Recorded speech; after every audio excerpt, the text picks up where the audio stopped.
Shalom. First, I start off by giving all glory and honor to Yahweh, Ba'ashim, Yahushai, Ba'ashim, Rakakatash. Double honors to teachers, sellers, and the boss of Great Millstone. Likewise, brothers will know the truth.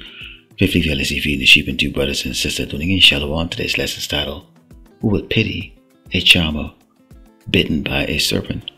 Okay, and this charmer happens to be, 2/3 of our people that think that they understand, the serpent, who happens to be Esau, the Edomite, the so-called white man, who uses a whole lot of sleight of hands, speaking smooth words, making promises, and using what he has, taken by the sword, as a means to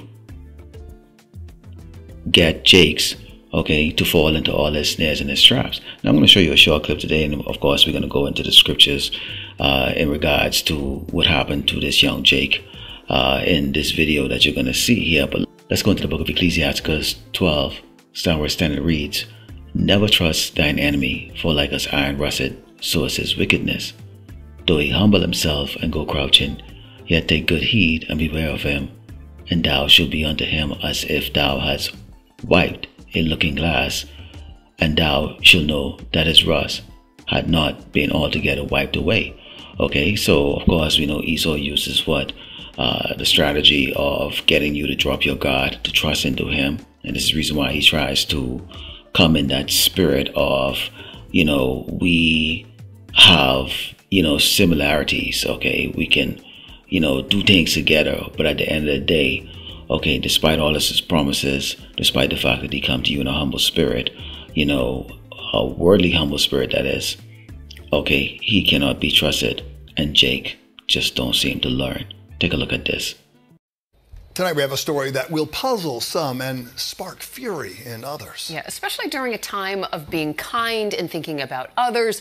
A 19-year police veteran in Mount Vernon has kidney failure, and he is on dialysis. Now, if you know anyone who has had this, you know what it means. But in his case, his doctors say he can work on light duty. But here's the rub. The Mount Vernon Police Department says he can't work, and he's now being terminated December 31st, and that means no health insurance. Happy holidays. Not. Here's Marcus Solis. I do 9 hours of dialysis 7 days a week to maintain my health. Without that, I wouldn't survive. Derek Williams describing his declining health, surrounded by retired Mount Vernon police officers supporting their brother in blue. Williams is a 19-year veteran, a former member of the Elite Emergency Service Unit. In 2020, he contracted COVID after months of working double shifts. Derek's character caused him to come in and work and support this city and the residents of this city during the worst pandemic that we've had. The department has classified Williams' kidney failure as a non-job related illness and stopped paying him when he became too sick to work. Doctors have cleared the 45-year-old for desk duty, and he's just 6 months shy of qualifying for a reduced pension. That request has been denied. I begged for my job back. I begged to come in whatever hours that I can capable of doing. And I was told there's no light duty for me. Earlier this month, Williams received a termination letter effective December 31st, which would not only end his career, it would cut off his health insurance. I just feel like they have no empathy, they have no compassion. To be just thrown like in the garbage, like it's over, it's ridiculous. To be blunt, if you're terminating his employment, you're terminating his life in so many words. Mount Vernon says it cannot comment on personnel matters. Williams has an application pending for a state disability pension and is on a kidney transplant waiting list. In Mount Vernon, Marcus Solis, Channel 7, Eyewitness News. And as you saw in that clip, that man had spent a good portion of his life as a police officer, serving, this nation, or serving the city that he was employed by. And at the end of it, they deny him medical benefits. In fact, they terminate him prior to him retiring and, getting that partial retirement. You can see he's setting up, trying to go after them, in a lawsuit, because he knows, he was done wrong. They did him wrong, but he had his hope in this place. He trusts in the system.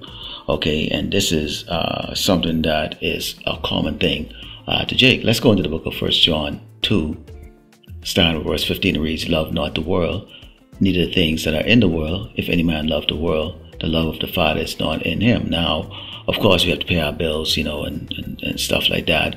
But what it is that keeps Jake's them, in a mindset of Babylon, America continuity, is that they love, what the so-called white man can offer them. Okay, these are the things that the white man would like to offer you. If you work hard enough, if you do this and you do that, you can achieve this. You can be the mayor of a city. You can have your own private jet. Lots of cars, lots of women. Be very popular on this earth. These are things that Esau pushes in front of our people, and our people strive for those things. They don't strive for righteousness. Continuing, it says, for all that is in the world, the lust of the flesh and the lust of the eyes and the pride of life is not of the Father, but is of the world. And the world passeth away, and the lust thereof. But he that doeth the will of power abideth forever. Okay, so here it is. You're trapped here in Great Babylon, America, where being poor is shameful. Okay, being in a destitute state is shameful. You're often overlooked. Okay, and specifically our people, who've had a major disadvantage in comparison to these Edomites and these other tribes. Okay, don't like the idea of, not being able to achieve what Esau has set up as a mean of, or as a standard, okay, to live here in Great Babylon, America. This is why Proverbs go into it. When you go into Proverbs 3 and verse 30, when it says, envy thou not the oppressor. Who's the oppressor? Esau, the Edomite, the so-called white man, and choose none of his ways.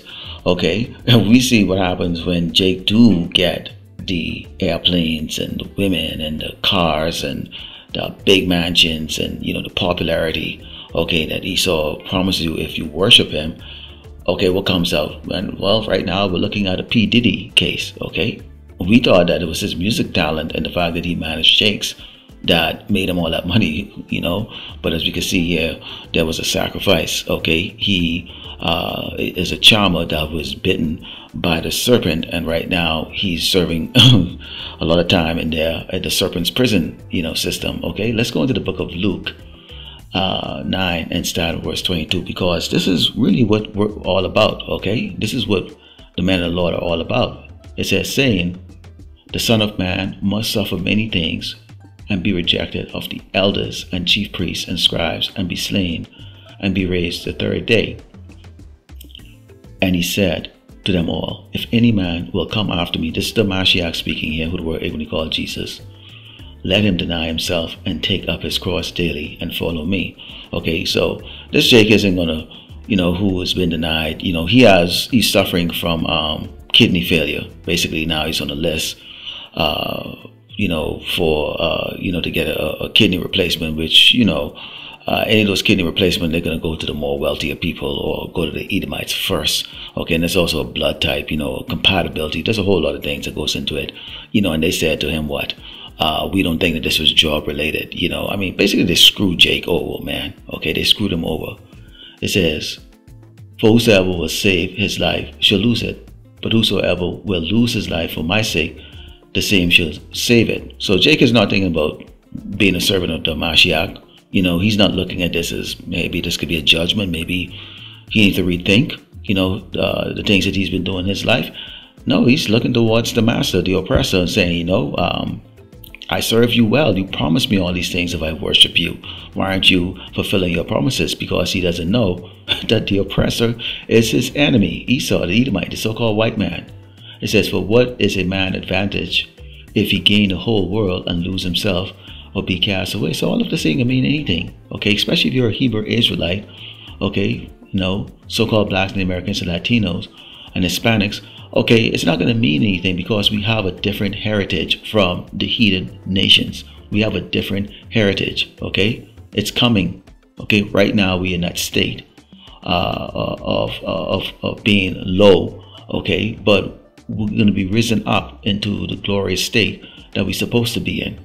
Continuing, it says, for whosoever shall be ashamed of me and of my words, of him shall the Son of Man be ashamed, when he shall come in his own glory and in his Father's and of the holy angels. Okay, so when the Mashiach, when he gets dominion of the earth, when he returns and destroy Esau's setup that he has here on this earth, okay, and he's in his glory, okay, those that prophesy, you know, in the name of Yahweh Shema Shai, those that reverence the Mashiach are going to get a reward beyond our imagination. Okay, because why? He's getting reward from the Father, the Almighty.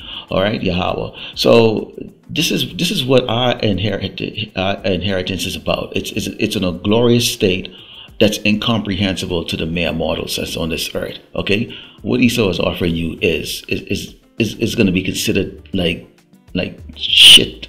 Okay, shit in the kingdom. Okay, it says, but I tell you a truth, they'll be standing here, which shall not taste of death till they see the kingdom of power. So that let you know, okay, you have brothers right now that, you know, standing there in the presence of the Mashiach that are here today that will not die. Okay, you know, and this is the mindset that many of us walk with, the fact that we're not going to die before the Mashiach returns. Okay, we think that we're just going to go from this state that we're in right into the immortal state. Okay, and that's the mindset that we have. Okay, this is Ecclesiastes 7:7 reads, surely oppression maketh a wise man mad, and a gift destroy the heart. This is the mindset that we're in. Yeah, you can make an argument that Esau did some things for you, you know, in life. You can always, you know, say, you know, he provided this and that, but did he? You know, my mindset is now he didn't provide anything. That was a Mashiach. Okay, that was Yahweh Shema Shai who provided everything. Esau didn't do shit because Esau was given everything from the Lord Yahweh Shema Shai. So basically, you have to go to the originator, and the originator is the Lord Yahweh Shema Shai. This is Proverbs 21:12, and it reads, the righteous man wisely considereth the house of the wicked. We're always looking at Esau. We can never trust him. You know, when you look at his veterans, look at his veterans, man. His veterans, you can use them as an example. We're not even look at these other people that are homeless and drugged out and everything, okay, and that are being ignored or being terminated, you know, for no reason. Okay, let's just take a look at the veterans, the sentries, the soldiers, the ones that defended or went overseas and served this country's interests.